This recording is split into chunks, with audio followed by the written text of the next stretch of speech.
Hey everyone, welcome to the Bold Inventor Show. I'm your host, JD Houvener, owner, founder, and patent attorney here at Bold Patents Law Firm. And you made it. This is a live stream. We're across LinkedIn and YouTube today. I'm a patent attorney, and I usually am accompanied with our trademark attorney, Matt Kulseth. He's roughing it in Hawaii with his wife and family, so hopefully have him back next week. Today I've got an awesome guest, as you probably saw from the subject. We've got Angela Fairhurst with Geri-gadgets, and she'll be on in just about 10 minutes or so. If you're watching this after the fact and you want to watch us live, we are actually live Wednesday afternoon, right at noon Pacific time. So 3 o'clock Eastern, 12 o'clock West Coast. So catch us next week. We're here every Wednesday. So let's get a couple things out of the way. I want to make sure to offer up a disclaimer. While I'm an attorney, of course, there's no attorney-client privilege here because we're live. So please don't come on to our channel and ask anything confidential. There is an opportunity for you to book a consultation or even a free discovery call.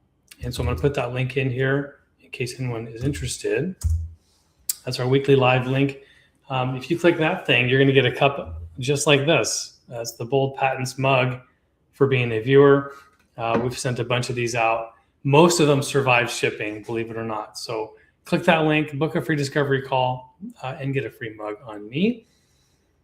Here's my disclaimer, legal notice. I usually remember to put this in, and there it is. So again, please don't have any confidential questions. But if you have any high-level or hypothetical discussions you want to ask about our guest, please feel free to jump in. I'll take you to the top of the list. I've got 4 questions that came in over the week. I'm going to get to those quickly as I can. And I don't see anybody live on right now, but if anybody live wants to ask a question, go ahead and put it in there for the next 5 or 10 minutes. I'll try to get to your question before I move on to these preloaded ones. So let's do from our Reddit community. We had a question come in about software patents. I'll put that up here for us to look at. I'm looking to understand common gaps in invalidation searches for software patents. From your experience, where do these searches most often fail to uncover relevant prior art? Gosh, that's a sophisticated question. So let's start with defining what an invalidation search is. What this means is if you have a product on the market and you're worried about a patent that exists that someone else has, one thing you can do is try to invalidate it. So let's say you're worried about a patent holder coming after you, or maybe they've already sent you a cease and desist letter, and I bet that's what this is. You're now faced with the question of, do you fight this? And if you do you start with trying to invalidate their search? And one key way to do that with software is proving that it's an abstract idea. Pretty complicated. I'm not going to spend too much time on that. The second part of the question is, where do the searches fail to uncover relevant prior art? I found by using a third-party search team, they use both semantic language as well as Boolean language to uncover not just patent documents, but anything that's published. So those are the really hard things to get. Getting patent documents, while there is a ton, and of course you can look worldwide, it's the non-patent literature publications that examiners usually miss. And that's the stuff you want to try to find. If you can show to a judge that the patent that someone is asserting against you, if that subject matter was already disclosed, shown to the world, then you can prove that it wasn't new and that the examiners messed up. So that's the hard stuff to find. Typical searches, most third-party searchers are really good. AIs are really good at searching patent documents, patent data, but they're not all that great about looking at websites, harder to find publications, online non-patent literature. Okay, I was pretty long-winded there. I'm going to do a couple more, and then we'll get to our guest here. This is from Cora. That's a trademark question. I'm going to save that one for Matt. Oh my gosh, we have a lot of trademark questions.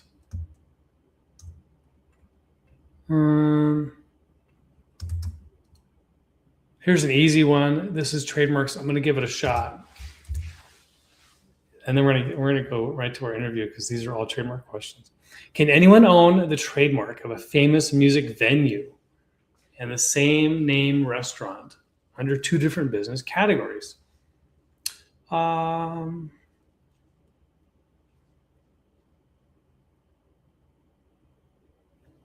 depends. So famous trademarks. Let's say, I mean, gosh, there's a lot of them. Starbucks, okay? Starbucks coffee. They're gonna, basically own anything related to coffee, caffeinated beverages, maybe even restaurants, right? Food-related products and services.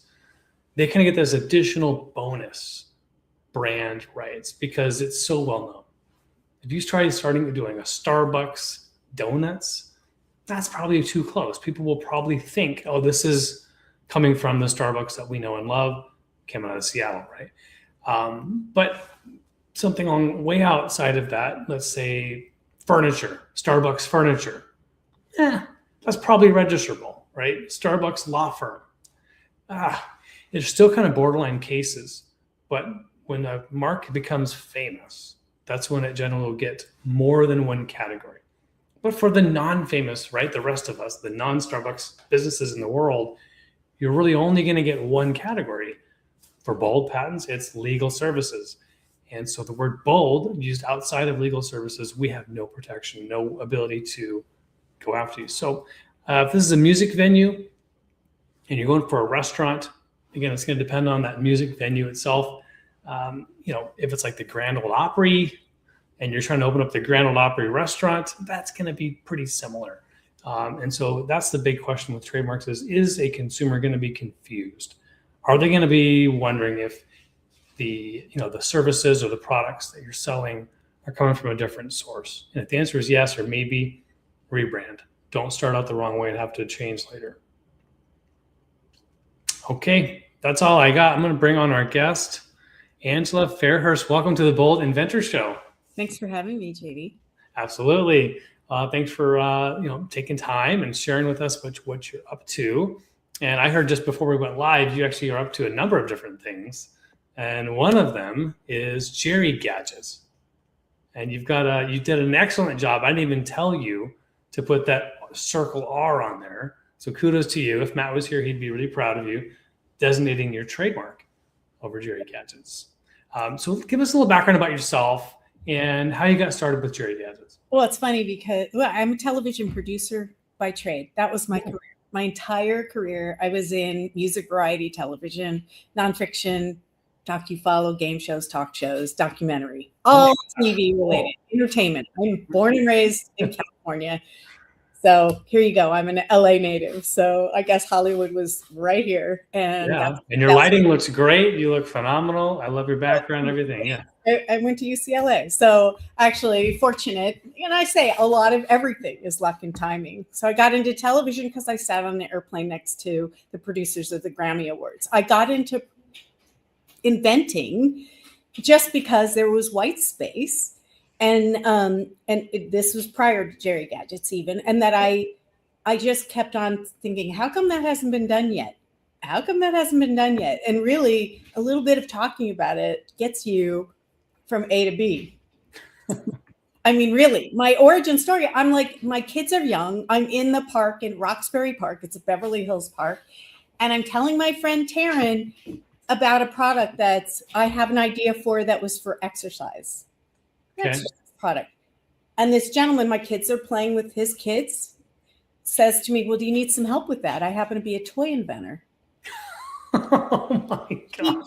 Yes. What? He's my patent attorney, the guy that made my prototypes. This person, just from talking about something, actually gave me my start in inventing, because a lot of people have ideas, but they never ever take them to market. Yes. Oh, exactly. You're kind of describing something that's quite rare, where it's not just the idea person. And I hate to say this, but it's true. Ideas are a dime a dozen. It's who can follow through, who can actually implement and bring something about. That's rare. It's super rare. and you've got that special ability. Have you done it on your own, or has there been, you mentioned this individual, but in terms of your businesses, is it largely driven by you, or are there partners you found? Well, I say I'm a pretty much a solopreneur. In the exercise products, I used to belong to, well, I still do, Equinox Gym. I mean, I'm branding that one. Yep. But there was a trainer that would teach all these classes that I really loved, and I asked him to give me the background on product development for the exercise product because he was an expert in the field. So that taught me that, and I actually did get a patent on that product.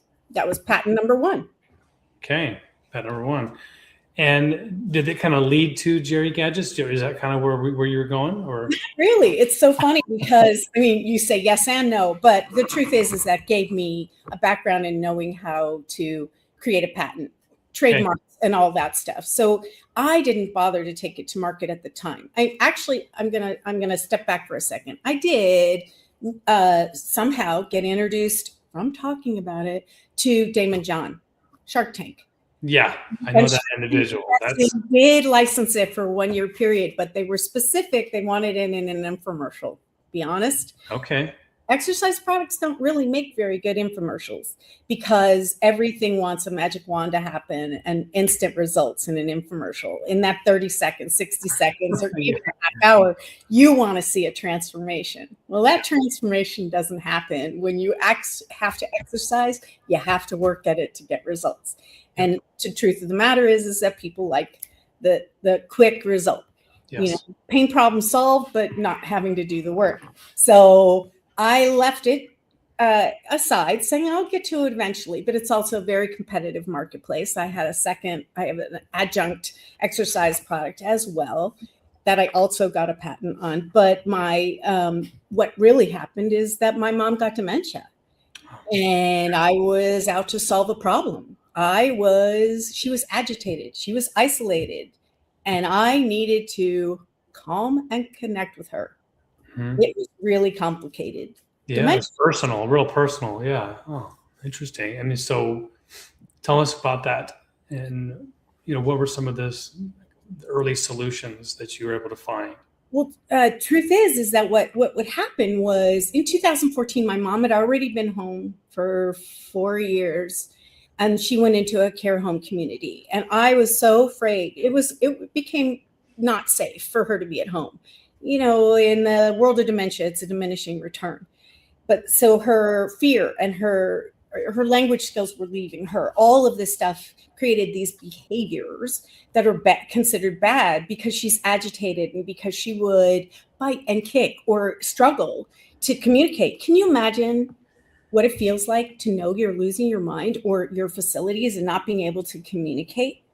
Oh my God, I can't. She's inside her body, just totally isolating herself further and further away. And that's what happens with a lot of people with cognitive decline, ADHD, autism, any sort of Parkinson's or ALS. They're in this body and even, their mind's working, but not. So she's in a care home community in 2014. And this was her second community. The first one was unsafe for her. And I didn't know what I'm going to expect. Some days she'd be in a better mood than others. Every day is a little bit different for somebody from dementia. But caregivers would tell me, oh my God, she's biting or she kicked. And I'm thinking, oh, she is going to get kicked out. What am I going to do? I don't have the means to have her 36 hours of care for her in 24 hours. And so this day was different. I go in and I see my mom actually touching shiny magazine paper and rolling it into her good hand. This is her right hand. Her left hand is clenched. It's a Lewy body dementia, is Parkinson's related, specifically a complicated dementia. I think Alzheimer's may be a little more predictable, but frontal lobe and Lewy body are kind of complicated. And when I saw that, and she's calm, I'm like, the light bulb goes off. What can I bring to her to keep this calming thing happening? And how can I connect with her? Because she's in space at this point. Okay, got it. Interesting. So that's when I started to bring toys from the children's department. And what I was finding with things that were too childish, not respectful enough, Okay. too complicated. Things go into the mouth, so they're toxic when mouth, and they're definitely not washable. So things are gross and disgusting. And so that's when I came across a silicone pot holder in my own kitchen. Huh. And I cut it down, a square one. I cut it down to about this size because I'm thinking, what material is safe? Now, I wouldn't recommend doing that with a serrated edge, you know, but I brought it as a sample to my mom, and she is patting it against her leg like this. Huh. And she starts to calm down, and she loves the sound, crunch like a taco. And I'm going to show you Right. the first Oh my goodness. Interesting. Super tactile. Like Right? really, yeah, just very. She calms. And then I throw it back and forth to her like a frisbee. And that was it. Everything changed. She's like delighted. She's laughing. The first time in 4 years that I found that connection. Oh my gosh. That's so cool. Sales guy is in the room with me at that time because it's a public room. And he was like, oh my God, this is working. So then I was like, okay, I'm on a mission. I'm going to come up with stuff that's going to take away that clenched hand, that's going to keep this connection thing going, and that's going to keep her calm. Wow. And I didn't know how good it was going to turn out. But so we started ideating on Saturdays, and I'm like, oh my God. And I thought, I was so cerebral about it at the time. Like, what are we going to name this? And I thought, right? And I'm like, oh, well, the average life expectancy is 1,000 months. I'll call it 1,000 months. But they were Geri-gadgets. They were geriatric toys, basically. But I don't really call them toys because they're very high end. I call them tools, manipulatives, or even a kid. Yeah. But that's where this started to happen. I brought one of those toys that was a bucket that had the shapes. And honestly, the dopamine that was created, like, oh, the curiosity was great. The bucket idea came around, but the material didn't happen until that beautiful moment of silicone. But all of these things that I created were dishwasher safe, mouth safe, shower and bath safe, non-toxic materials, completely sense of ease. And it started to work so well. So the fidget bucket has 5 manipulatives of different textures, some of them very familiar. A popper, we know what they are. Super high quality though. And so this one is a triangle for exercising the hands and arms. And I have a tugger. All this stuff is made 1 person, 2 people. It was about being able to engage with them. Yes. Quick chain, which this is made super durable where it doesn't pull apart. Yeah, not a choking hazard or anything. Exactly. No small parts. And of course we've seen eggs. So I'm trying to exercise that hand and then, get that stuff made. And then I just started to take things that I liked that worked. And these shapes are Tetris inspired. I was like, so cool. But here's silicone, right? Here's something that's not plastic. You actually created an alternate Lego, kind of an assembly, It right? is. Okay. And so there's a textured side and a smooth side. So much fun because you can build with somebody and create any sort of structure in any which way. And if they're further along, they're just going to lay it down straight. But we can stack this. It just endless possibilities. So it was about that failure free and creating that sense of possibility. So and then the last one I have currently in the marketplace are flowers. And of course, everybody loves flowers. And they're just with leaves, but everything, wash it. No wire inside. But I reinforce the vase because people with cognitive decline don't think the way we do, and you want to celebrate any kind of thinking. So the vase is reinforced so that this can go any which way, right? And that art. My mom was a painter. Yeah. So this is creative, right? So fun. You get to build. It's physical. It's connective. More than 1 person can do it. And it was magical how it worked. So when it was working this well, I'm like, okay, I have to go to market with this because it made such a difference. Because I didn't have to cry. Every time I visited my mom prior to this, I would leave and cry. I was so distraught because it's so hard to grieve somebody that's alive. The person that you once knew is totally different. But you just want that connection, like you said, that smile that just means the world to both people, to have that connection. Yeah. And you're creating that vehicle for it. So then I reached out to my patent attorney who had done the patents. And honestly, it takes the trust of people like you that really know what they're doing. And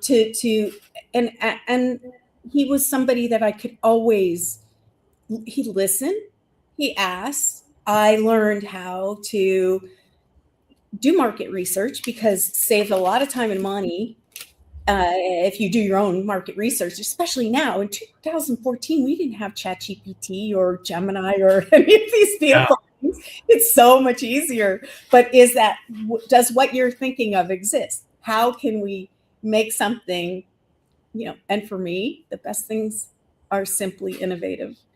So how can we solve a problem in the most simple way? I think when we get overly complicated, it becomes really difficult. I mean, look at the brilliance of the paperclip and the Post-it note. Oh my God. So it's about, so mine is a manipulative sensory kit. Yeah, let's take a look at that. I did have your website pulled up, and maybe you could show us kind of what you've been working on in these kits. I saw these Safe Touch kit. You've got a fidget one, a shapes bucket, and a flower bucket. Yeah. How have these been doing? And I guess, what was your thought process around different types of manipulatives? Well, I wanted to create things that were engageable, that did create that connection, because a lot of the products that are out there might be in the elder care market anyway, in dementia toys. There are aprons with fidget things on them. There are spinners and all these other things, a stuffed animal or a mechanical something or other, but none of them are for two people. None of them have that multi-sensory component to them. That is,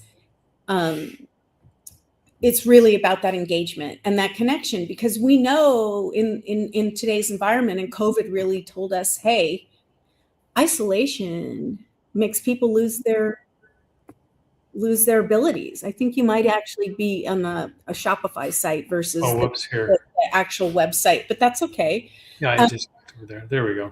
Yeah, but it's great. I mean, so now, it was about coming up with, and the patent is written so that there are a lot of future ideations of different kinds of kits that I have put together that all have that sort of ability to engage with somebody. So calming and connecting and really engaging with somebody in that sensory way. And I didn't know the science, but silicone is the closest material to human skin. When I talked about the dopamine, about opening, we're very familiar with dopamine. We all go for it. We like that anticipation of something. Yeah. But what I didn't know is that when you engage with somebody, those hug and love chemicals of serotonin and oxytocin actually stay with them for a couple of days. So that's like an added benefit of why this works so well. And I didn't know. I just felt it intuitively. Wow. Yeah, I got it. You're mixing all those love drugs, right? You got the good stuff, the dopamine for gamification, but then that, like you said, that really stay with you, oxytocin. Let's talk about the patent itself. I mean, is it just one patent filing or one patent that got granted? And how did you go about protecting all these different devices? Well, it is the manipulation kit. Okay, right? So it's a kit. Sensory kit. They are kitted. I'm sure you can't patent one item like this. It would be near impossible. So it really is about the system. Yeah. It is, like I said, there are a lot of different iterations of it in the future. So I have future possibilities. Mm-hmm. So of all of the things that I had ideated at that point, we got granted the patent about 2 years ago now, almost. Right. It was, like I said, I approached my patent attorney probably 8 years earlier. It takes time. It does take a while. Yeah. Do you have the patent number handy? I apologize. I was looking for it. Oh, God. Yes. Okay. I'm going to have to go off screen if I do it. Wait, hang on. I can pull it up while I'm talking to you. You want to look at it? Yeah, we can pull it up if you look at it. I mean, you might as well. And you're right. Oftentimes you have to combine certain elements, like you said, a system, in order to get that claim allowed. Yeah. but it's good to hear you're sort of set up for future iterations, future versions of the And, invention. and currently, I have a continued patent. Let me give me your patent number. Sure. Notice of recording patent. How cool! It's so cool to get the official notice. Yes. Let me see if it's written on here what the patent number is. Yeah. Oh, that's the application number, not the actual patent. Okay. Hang on. I don't want to go into my drawer and pull it though. I think maybe I can. Hold on. Give me 2 seconds. All right. All right. If there's any questions for myself or for Angela, this is a good time to ask them. I see a couple live viewers out there. We can take some questions, and then we've got our next guest coming on in about 5 minutes. Oh no, Sue. Okay. Well, anyway, these are. Hey, look at that! Nice. These are my patents. I have a number of trademarks, so we can talk about those too. But Sure. Yeah. How fun is this? But anyway, sorry, JD. The patent is. I know you sent it to me too. I should have. Yeah. This is the third one. Of course, out of all three, the one I have to open is last. I'm sorry about that. I think I do have it. 986-742-B2. All right, let's pull that one up. Yeah, that is pretty new. Over 10 million, so it's very recent. Yeah. Here it is. The ones are let's see, 8 million or something. No, yeah. I'll share a screen here. So I'll share this tab. So this is issued back in 2024, not too long ago at all, very recently. And you've got 20 years after this, so until 2044. And some of the drawings here, like you say, this is covering this flower system. Yeah, and they all look a little different. I mean, the bucket looks the same pretty much. Right. But then there are a bunch of iterations in there. Those are my little figures. They're funny drawings.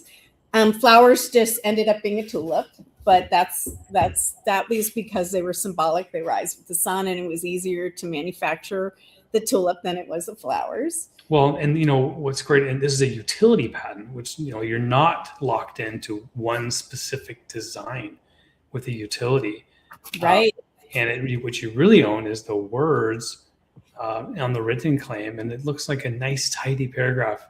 You have an object system, manipulation system comprising a storage device, which is very generic. It could take any shape. Yes, it can. And a plurality of objects help to be basically put in. Bendable flowers, vase, a few different things, different colors, and so long as they're different one or more apertures, then you're gonna have coverage. So really, this system could look a lot of different ways, and just like you've done your website, you've packaged and oriented these different designs. So a nice broad patent. Kudos to you on that. Thank you. System. And to your patent attorney. Yeah, I've known him a long time.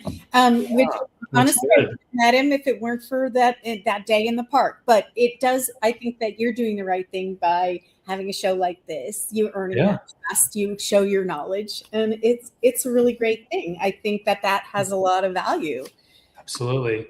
A lot of people wonder this, and this is sort of a tougher question: is it worth it to get patents? And I always ask this, right? You've invested, I'm sure it's not free, and to acquire the time invested to apply for them is relatively new, but have you recouped the costs? Have you got enough revenue to say, oh yeah, or has the impact been high, good enough? Not yet. Not yet, because I bought the products to go to market. Yeah. But I have the traction. I have international distributors now. I have Canada, UK, Australia, New Zealand, and that's a growing market. I have Japan, a marketing company interested in Geri-gadgets. I know that I'm onto something because of the feedback and the response, and I think that that's where that market research is really important. That listening to your customer and knowing who that person is going to be is really important when you're creating something. Some of them aren't worth it. You can't be so in love with your idea that you can't do it. And I've had This is the number of, I've gotten rid of a bunch of ideas. I've come up with something, and then you do that market research and you realize, no, you're not really going to make money from that. And not bother. So you do have to weigh that expense, but then you do have that provisional patent, that period of time to figure it out. So you can spend a little money and take that year. Is it a year or is it 18 months? 1 year, 1 year. Yeah. Got your date in there, and then you can find out whether you really want to invest in the future by doing all that market research and maybe doing prototypes or whatever. And they can be super, super rough. I mean, I've done that. But then it's really, yeah. And I wouldn't be where I was if it weren't for the ability to network. And I know luck and timing has a lot to do with where you are at the right place, but you make that own luck by talking about stuff, by networking, by getting out there and not silencing yourself, right? So I think we're not born inventors. We become them by sharing what we do and actually having that belief, getting out of our own way that we can do this. But when you do strike that nerve, which I think that Geri-gadgets does, and you fix that pain point, I mean, like you see it magically work to do something like that, then I think it's worth it, and it will be, and the payoff will be, and the response is there. So I feel like I'm going to get there from here, but at least I maintain that confidence. I can't say I have it every single day. Yep. But it pushes me forward. It's fantastic. Those were wonderful gems for really any inventor that needs to kind of keep that fire going. Like you said, challenge yourself, make sure you're not in unreasonable expectations, make sure you're not, like you said, getting in your own way. I think that's really valuable. If I've got inventors that wanted to follow up with you personally, are you open to me sharing your email address? Absolutely. Okay, I'll do that here. I'll say feel free to reach out to Angela here. And I've got Angela at Geri-gadgets.com. Is that right? The dash. Yep. I'm happy to, look at people. If it weren't for other people advising me, I wouldn't know what I know today. I still don't know what I don't know. It takes people like you. It takes your, Matt, in the trademark world, to know what you can trademark or not. You had a couple of good questions. I mean, somebody came to me with another idea in the healthcare space called Babel. And I go, well, it's spelled L-E instead of E-L or whatever. And I'm like, but they're going to chase you. So I thought your answer to Starbucks or Grand Ole Opry was brilliant, because I said, well, I would think of, before you launch, renaming it to something that's not going to be so brand attached. But if it's lesser known, then it's like you said. I was like, yeah, I'm nodding my head when you said. Good. Made sense to you. Thank you so much for your time, Angela. We're gonna have you backstage, and I will love to have you back, sort of in maybe a couple years, and get hopefully some wonderful news. Sounds like you're lining up some distributors, not just in the U.S. but overseas. Very exciting. Fun. And I'd love to hear your journey. Thank you for sharing that story with us. Thanks for having me, Jade. You're welcome. All right. Well, we've got our next guest, Frank Lazaro. Frank, welcome to the Bold Inventor Show. Hey, how are you? Hey, I'm doing pretty good. Just talking about inventions, helping people with their projects. I was just talking. It looks like you were backstage. Were you able to hear the interview with Angela? Yeah, I caught the last about 10 minutes, which was good. It's interesting, her patent was more recently, and I was kind of looking back at my patent. I think the first one I filed was in 2002. Okay, you got some history there. Okay, how many have you done total? Total of two. Okay, and it's an interesting journey. It's it's kind of fascinating to kind of hear individuals that kind of come up with their own products. Angela's, where my both patents were actually kind of done when I was working for a large corporation. So, my process and access to resources were a lot different in terms of, how things go through that. And you learn a lot too, right? There's being an inventor is way different than being the assignee. Yeah. Okay. Right. Right. So when you think about that, like, you're the inventor, but someone else is making the money. it kind of makes it it makes it a little, learning experience. But you kind of work through it though. Which is Well, maybe we could have you share a little bit about that. I mean, that's something we don't actually talk too much about is intrapreneurship, right? When you're inside a company, innovating, maybe not getting the big, huge, profit or upside on inventing, but hey, maybe you get a few perks and a fun plaque on the wall from corporate. But do you mind sharing a little story about that? Yeah. So so at the time I was working for the phone company, and you probably know this, like with most phone company, Bell South at the time, which was one of the Bell operating companies, and they've kind of merged back together. But they're very prolific in terms of the patents that they file, like literally hundreds per year. They have on-staff patent attorneys. You come up with an idea, you submit it. It kind of works through a very curated process. Okay. And employees do benefit from it, right? You get a bonus for filing the patent. You get a bonus for the patent being issued. Nice. Okay. And they give you a plaque, and they give you a couple of, so you get a lot of recognition around that. But if you do come up with something that's very innovative and it's actually making money, obviously the company benefits from it. And you kind of learn that process between the assignee is the most important part of the of the patent, mainly because they own it, versus the inventor, which is interesting. Now, the upside to that is that I had access to, any number of attorneys, with them writing the application for us and, interviewing me and getting my notes and all of that stuff. So having access to those resources was, made the process very, very simple, right? No out-of-pocket money, no working with an independent attorney. Everything was just kind of provided to me, which kind of makes a very unique situation. But, there's also unique outcomes. Yeah.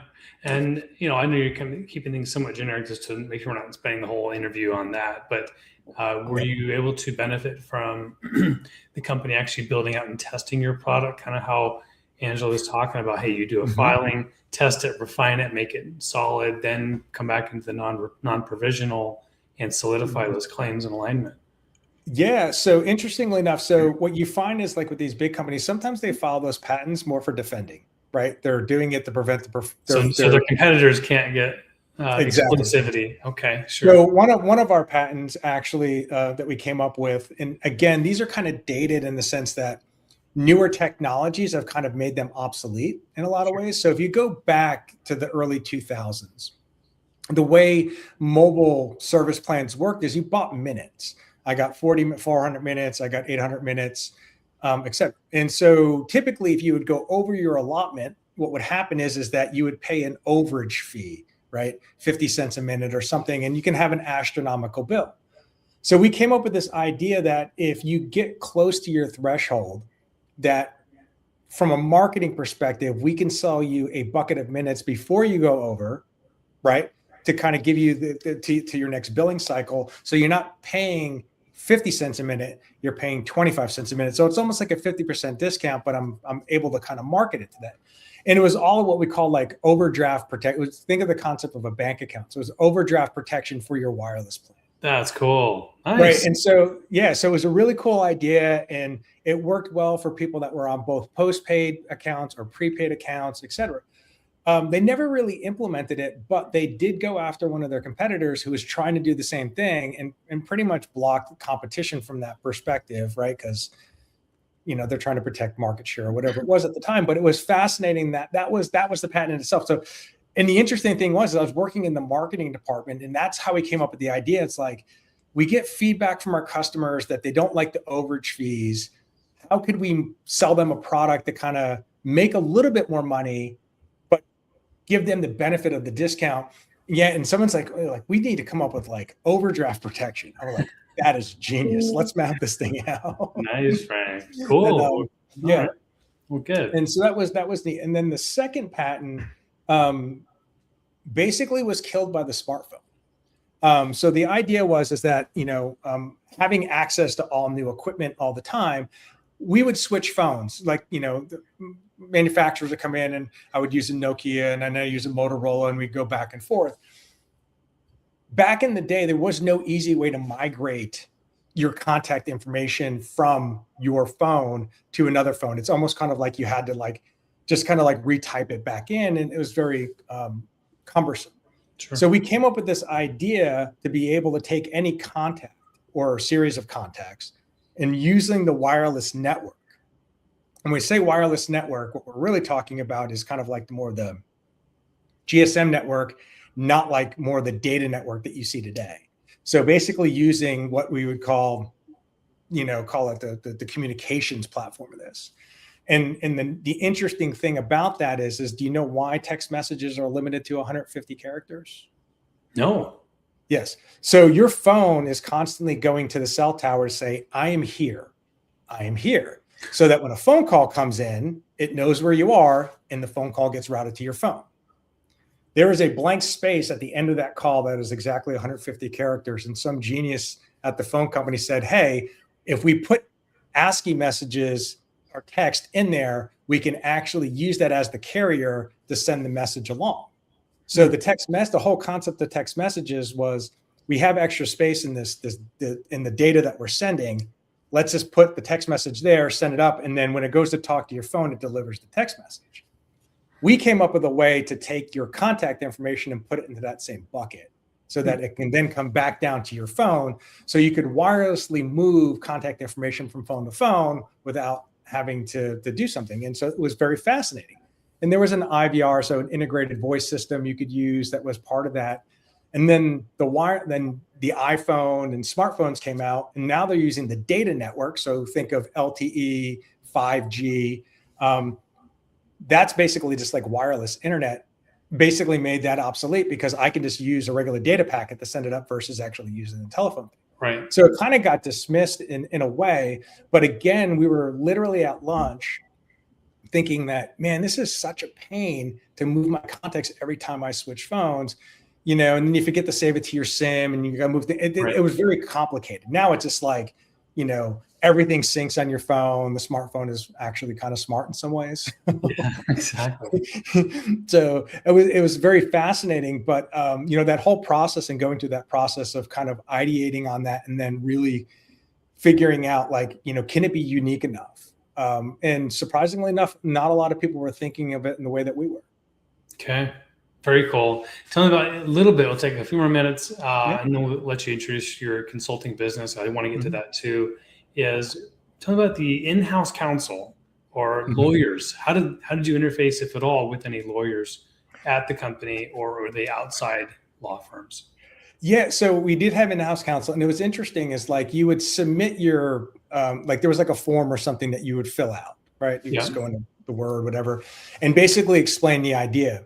And then randomly, I get a meeting notice for a full day, and and there would be 2 or 3 attorneys sitting there. Maybe it's an attorney and some paralegals or something. And they would just sit there and ask you questions. Okay, we saw what you wrote. Draw on the board what you think. How do you think this is going to work? And so you basically, it kind of felt like you're being interrogated, but it was really them kind of trying to nuance, what exactly do you mean by that? That language is too broad. When you say tower, what does tower So there was this you kind of map out what you thought you were talking about, and then they go into each of the components to sit there and say, okay, are you saying this? Does this and they kind of regurgitate things back to you, but you pretty much spend the whole day with a group of people in a conference room, just literally just getting them to ask you questions to kind of talk it out so they can write the application. That's great. Got it. Well, that seems like a very thorough approach, invention disclosure, and they're sort of doing what we do a lot in our kickoff calls where we're extracting information and expounding upon what you've created to have a nice broad enabled application. And then I think from there they go do their research and they'll file a contingent application to hold our place, right? Because I think we filed the first one in 2002, and I think at the time this provisional application. Provisional application to hold our spot in place, and then I think the final approval didn't come until almost 2006. It was almost about 5 years before back then. So, and then the other one actually moved a little bit faster. We filed that one in 2006, and I think that was issued in 2008. So the second one moved a little bit faster than the first one. Got it. Well, thank you for sharing your experience there. That's really insightful. We don't really talk about that nearly enough, I don't think. Yeah, you got to be very careful though. If you are working for an organization, you are signing documents away about intellectual property. So anything invented at, a corporation tends to be the property of that corporation. And, we were just coming up with ideas. We weren't thinking about like who's owning the patent and all that other stuff. But, if you are an inventor, but you are working for someone, just be mindful of kind of where and what equipment and how you're coming up with that idea, because someone can claim ownership of your idea just simply because you work there. Yes, that's definitely one of our intake questions is, hey, is this invention related to your job? Are you using company equipment and time? And let's take a time out before we take your money. You may need to know whether this is going to be owned by you or your employer. So it's one of our threshold questions, and it's good for you to point that out. Yeah. Let's take 10 minutes here and try to go definitely as much detail as we can about you and AI consulting that you're doing. Frank Lazaro Consulting Company. Tell us how that got started, what inspired you to get into consulting. Yeah. So, again, very selfishly in some ways, right? So if you go back to, even the patents back when I was working for the phone company, always kind of geared towards innovation and technology, and really kind of figuring out ways to kind of solve problems in a lot of ways for not only individuals, but for companies. So I was working for a small firm here in Atlanta, mostly civil engineering. They were doing some stuff. I was kind of managing the marketing and sales department. And what I found is that, typically in these types of firms, you don't have a lot of sales, marketing, administrative help. So I was like, well, how do we do more? I'm not going to get 20 people to help us do this work. So I started leaning into artificial intelligence really, really early on, before ChatGPT was like kind of really like mainstream. It was still kind of like the fringe. You had to like sign up and then you got invited. But we were doing it early on. And then I realized I'm like, there's got to be other firms, regardless of the industry or sector or whatever it is, that would be interested in doing this. So I kind of created a presentation and started submitting it to, associations for speaking opportunities. Kind of got onto the speaking circuit, did that. And, you'll be surprised once you get on stage, people are like, oh, do you do consulting? Like you seem like you know what you're talking about. Can you come and help us? Okay. And so I ended up leaving that firm and just kind of went out on my own and just started helping firms kind of navigate this whole concept of what we were thinking at the time, generative AI, which at the time it was really just ChatGPT. Then Copilot and Grok and Claude, all of those kind of came a little bit later. But it was really around that because I think everyone was I hit it at the right time because I think there was enough interest, enough marketing, enough news about it. And a lot of people were like, well, how do I do that? And so part of my philosophy behind that is like focus on industries that are kind of more of like professional services, because think about yourself, right? You bill by the hour, right? If you could do, we should do flat fees, or flat fee, but other attorneys could bill by the hour, right? Yep. But if you sit there and say, hey, or even flat fee works as well. If it takes you 10 hours to do something and you're charging $1,000, right? Okay, you know what your profit is. But if you could do that same work, charge $1,000 in 5 hours, right? You're now more profitable. So focusing on the professional service industry. So think about architects, engineers, construction companies, attorneys, accountants, any other basically companies that kind of either bill by the hour or those kinds of flat fee, how do they can kind of benefit from that? And so I just kind of rolled into that concept of saying, I'm innovative. I know the technology. How can I help other people do that? And they kind of just, I went from speaking like, half a dozen or so times the first year to the peak, I think in 2024, I both virtually and in person, almost 58 times,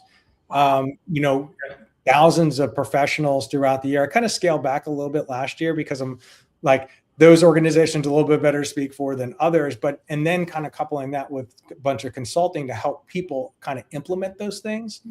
So it's really just kind of taking my experience with the technology and then understanding businesses to kind of make people a little bit more efficient, which then ended up turning to me writing a book about it. right? So this whole book of writing, I kind of broke it down into, very simple math, right? It's all about finding 12 minutes of efficiency. So you could use AI to find 12 minutes per day. You can find 1 hour per week. Who doesn't want to put 40 hours of work in a 39-hour work day or work week, right? So it's that whole concept of continue to incorporate this thing in what you're doing, and you'll continue to find and magically create time. And when your time is money, so to speak, right? Because professional services is all about time and hours. The more hours you could do, the more you could build, so you can be more profitable, you can be more efficient around it. Yeah, got it. So I guess this book, so when did that get published? And that got published at the beginning of last summer. So it's been out for about maybe 8 months. Got it. Yeah, where can we find it? I'll give you a little Amazon.com. Yes. Okay, and it's the 12 minute finding 12 minutes. Finding 12 minutes. Yes, using generative AI. Yeah. So finding 12 minutes on Amazon. It's easy, and it's talk about being an entrepreneur. Like I self-published that, right? That's kind of went through the whole process of writing the book. Actually used ChatGPT as my editor, right? So I'd write a chapter and I would send it and say, hey, act as my editor. Does this make sense? Does it flow? Give me suggestions to improve the content. So I kind of used it because I was looking for an external editor, and they're quite expensive. Sure. And, if you're gonna think about doing that, right? You can use it. So not using it to write the book, but to use it to actually just like, I wrote this, help me improve it or do something along those lines. I think that's is a great use of using that technology as well. It's fantastic. Oh, great. Well, congrats on the book release. And I imagine you're sort of using a lot of your, knowledge gained and doing consulting work and speaking. I'm sharing your website here. What's sort of next for you? You said you kind of took a little break, if you will, last year, or sort of a foot off the gas, if you will. Yeah. But so what's on the horizon? I think it's more of doing what I'm doing now, but just kind of focused, a little bit more focused on not necessarily speaking, but kind of leaning more into helping organizations from an education perspective, right? Going in and, it's funny. Organizations, would you say? Sorry to interrupt. What type? Is there a category or type or industry that you love? Yes. So right now, still focused on the professional services. So companies that tend to do the bill by hour or the flat fee. So think of, your consultants, your engineers, your architects. Those tend to be, honestly, they tend to be the ones that need the most help as well. They also tend to have very small marketing departments. So the technology is ripe to kind of help them do those things, right? Most of those organizations you think about, whether it's a law firm or an engineering firm, they're putting all their resources into the professionals, not necessarily into the back office or the administrative. So, they may have 20 project managers and one marketer, right? Or they may have, 2 marketers, so one of those things. So how do you get those 2 people to operate at a higher level so that they can continue to, fill their pipelines and do the things from a business development perspective? Love it. Maybe you and I should chat after our this podcast. I mean, there's obviously opportunity because you're looking at the marketer at our firm, and there's. But you're splitting your time, right? So that's the problem with a lot of these firms is that they get under this concept that they can do one person can do more than one job. Like I'm the attorney, but I'm also the marketer and I'm also the salesperson. Oh, by the way, I'm also the boss. So I'm also kind of overseeing accounting and I'm also doing this. And then you realize that you have 5 jobs. Yeah. Right. But if you could use AI to kind of help you write HR policies, and you could use AI to help you do some of this other administrative stuff, it'll free your time up to do some more of the things that are kind of driving, your brand recognition or revenue opportunities or whatever it may be. Right. Fantastic. Cool. So one of the things that I leaned into last year, and then I'm kind of pulling it forward to this year, is most firms go through some form of strategic planning where they kind of meet at the end of the year to kind of talk about the state of the business and where the business is going in the next year. Yep. And sometimes they look a little further out, 3 years, 5 years. I'm focused on doing strategic planning primarily just for innovation. All right. And because right now it's kind of decoupled because they say no, our business is our business. The way we introduce technology, we'll kind of do that separately. I see it differently. I see it that they're integrated, right? When you're introducing innovation in technology, artificial intelligence, that should improve your revenue, your pipelines, and all this other stuff. So I've been helping firms kind of navigate that to where we talk about strategic priorities, where and how technology and innovation gets integrated into their firm, and then create measurable impacts. Think about goals, signals, and metrics, right? What are your key KPIs to make sure that you're successful? Yeah. I think a lot of, I'll be honest. We're still on our mind. Hey, this is gonna, oh my gosh, our value is being diminished in some way. We're sort of, but I think there's ways to lean into the technology, and find ways to be more efficient, like you mentioned, which not only increases our margins, but could actually reduce the cost to the customer and decrease friction. But it's going to mean change. It's going to mean evolving that how you do business and getting. Yeah, architects are really afraid of it. Like they're very hesitant because they feel like their job's going to be taken. And that can be said for a variety of sectors and industries. The way I look at this is that this is a tool, right, to do your job, right?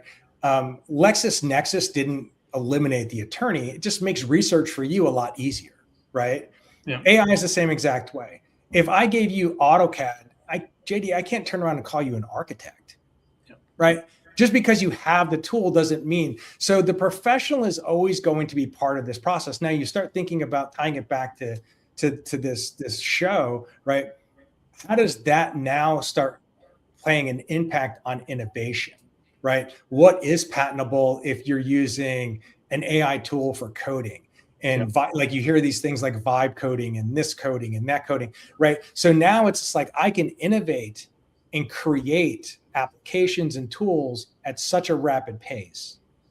But at some point it's like, well, it's common tools. It's this, it's that. Like you start, I think some of this the patenting of products and processes are going to get a little bit more complex because now it's like you're using a tool to do that, and who owns ownership? And then there's the patent office can you copyright material works created by an AI? There's a lot of unknowns on how this plays out over the next several years. Yeah. We're still, this is still fairly new, but we have lots of occasions where inventors are candidly co-inventing with AI and certainly embellishing new embodiments and versions using it. But our core tenets are, hey, it must be a human inventor.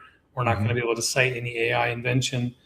And I think maybe your follow-on question with regard to, tools they're using, whether they do or don't have permission to be using those, that's a side issue with respect to copyright and permissions and licensing. Right. But the invention, the inventor must have conceived the core, and that's what they're still required to sign an oath stating that they are the inventor. We rely on that, but at some point there's going to be less gray. Hopefully, the patent office will give us some direction on what to do with this technology that we can really just point in any direction and it will invent. It will you point to a white space and it can actually conceive of how to fill that. And it's going to be more about who's got the energy and the fire and the passion, what human wants to make that change happen. Right. That's really I think where we're headed. Yeah, and I think so. But it's interesting though. You kind of pointed out, like I think there's a little bit of unknown, but the complexity comes in because these tools have gotten so powerful of late, particularly on the computer programming side. You see, the ability to kind of create an application and have no programming skills at all, right? It's just kind of prompting the AI, say, I'm trying to do this, I'm trying to do that. I'm trying amazing. And then voila, you have an application. It's like, did you invent that, or did you just explain to it? Like it's almost I remember it's not that long ago, maybe 10 years ago, I was talking with my buddies and they're like, oh yeah, I've got my kids learning code. I'm like, interesting. And that's almost irrelevant, whether you know how to code or not. But no, there's probably still going to be some value to have the training. I got my son one of my sons when he was like maybe 8 years old. I got him a Python for Kids. Right. And, he's reading a book and like an hour later, he's up there programming like a little game. And it was fascinating. He ended up going to school to be a chemical engineer. But what you find is that these engineering programs now are forcing the students to actually take at least one coding class as they work through their degree. That it's like, I'm a chemical engineer. Why do I need to do a computer science class? But you're finding now is that a lot of these programming skills are kind of built into almost all these technical industries now. Yeah. So it is kind of fascinating how you see that. And so that was 4 years ago when he was a freshman, but now 4 years later, it's like, I could do the vibe coding. I just get on, one of the coding tools like Claude Code or Replit or Lovable and bang away and create an application. I don't, I grew up, my undergrad's in political science. Frank, at the top of the hour, thank you for sharing your awesome history in basically you taking us back 10, 15 years ago, the telecommunications industry, and then recently AI revolution, and your new book. Congrats on that. Appreciate it. We'll wrap up our show. Thank you again for being on, Frank. And obviously we had our other guest as well. She was backstage, Angela Fairhurst. For all those out there that missed us live, want to catch us, we're here every Wednesday at 12 o'clock Pacific time. And we'll see you next week on the Bold Inventor Show. Go big, go bold.